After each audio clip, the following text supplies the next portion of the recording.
Genesis 39. Joseph and Potiphar's wife. Now Joseph had taken down to Egypt Potiphar, an Egyptian who was one of Pharaoh's officials, the captain of the guard, bought, bought him from the Ishmaelite who had taken him there. The Lord was with Joseph so that he prospered, and he lived in the house of his Egyptian master. When his master saw that the Lord was with him and that the Lord gave him success in everything he did, Joseph found favor in his eyes and became his attendant. Potiphar put him in charge of his household, and he entrusted to his care everything he owned. From the time he put him in charge of his household and of all that he owned, the Lord blessed the household of the Egyptian because of Joseph. The blessing of the Lord was on everything Potiphar had, both in the house and in the field. So Potiphar left everything he had in Joseph's care. With Joseph in charge, he did not concern himself with anything except the food he ate. Now Joseph was well built and handsome, and after a while his master's wife took notice of Joseph and said, "Come to bed with me." But he refused. "With me in charge," he told her, "my master does not concern himself with anything in the house. Everything he owns he has entrusted to my care. No one is greater in this house than I am.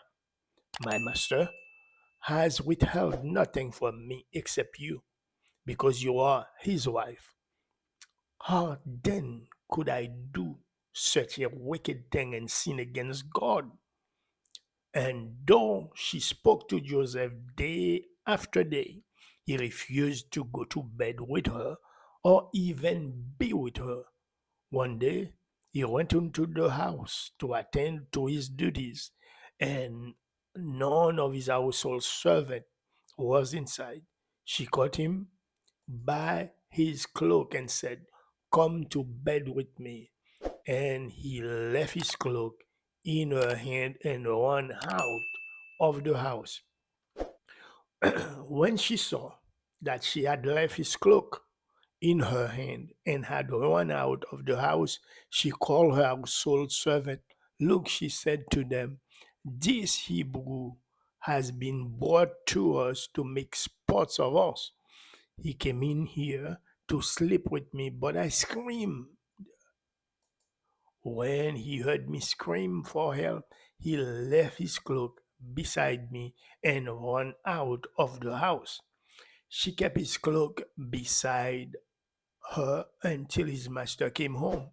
Then she told him this story, that the Hebrew slave you brought us came to me to make sport of me. But as soon as I screamed for help, he left his cloak beside me and ran out of the house. When his master heard the story of his wife told him, saying, "This is how your slave treated me," he burned with anger. Joseph's master took him and put him in prison, the place where the king's prisoners were confined.